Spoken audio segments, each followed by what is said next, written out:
இவன் செய்த பாவம் அல்ல, இவன் பெற்றோர் செய்த பாவமும் அல்ல. தேவனுடைய கிரியைகள் இவனிடத்தில் நிறைவேறும்படிக்கு இவன் இப்படி பிறந்திருக்கிறான். என்ன சொல்ல விரும்புகிறேன்?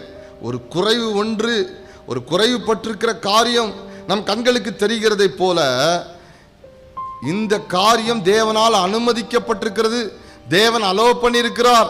இந்த காரியத்தை நிறைவு செய்வதற்கு தேவன் என் மத்தியில் எழுந்தருளி நிற்கிறார் என்கிற அறிவு தான் மனிதர்களிடத்தில் இல்லை. நான் சொல்றது உங்களுக்கு புரிஞ்சுக்கிட்டவங்க ஒரு ஆமேன்னு சொல்லிருங்க. அல்லேலூயா, ஆமென். இவன் பெற்றோர் செய்த பாவம் இல்லை, இவன் செய்த பாவம் இல்லை. இவன் தேவனுடைய மகிமைக்கு ஏதுவாய் தேவனுடைய கிரியை இவனில் வெளிப்படும்படி இவன் பிறவி குருடனாய் பிறப்பதற்கு அனுப்பப்பட்டிருக்கிறான், அனுமதிக்கப்பட்டிருக்கிறான். கரங்களை உயர்த்தி ஆமென் சொல்லிருங்க. ஹல்லேலூயா, ஆமென்.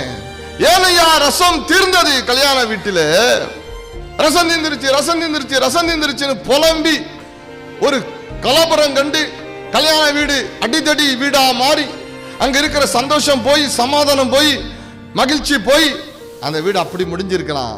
அப்படி முடியக்கூடாதுன்ட்டு இயேசு அழைக்கப்பட்டிருந்ததுனால அந்த குறைவை நிறைவாக்க இயேசு அந்த இடத்துல வந்து நின்றார் பாருங்க. ஆமென். சகோதரனே சகோதரி, இன்றைக்கு பகல் வேளையில நான் சொல்லக்கூடிய அந்த சத்தியத்தினுடைய உள் அர்த்தத்தை நீங்கள் விளங்க வேண்டும். உங்க வாழ்க்கையில ஏதோ ஒரு குறைவு இருக்குதோ என்னவோ அதை எழுதி வைத்துக் கொள்ளுங்கள்.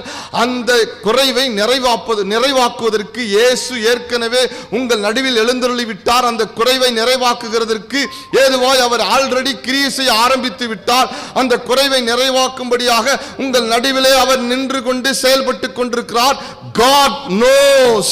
அவ்வளவுதான் நான் சொல்லக்கூடிய ஒரே ஆங்கில வார்த்தை, God knows. இது தெரியுமா அவருக்கு?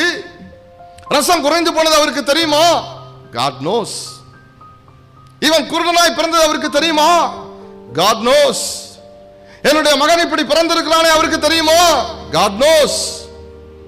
என் வாழ்க்கையில இவ்வளவு பிரச்சனைகளோடு நான் ஓடிக்கொண்டிருக்கிறேனே இது அவருக்கு தெரியுமோ? God knows. ஆண்டவருக்கு இது தெரியும்.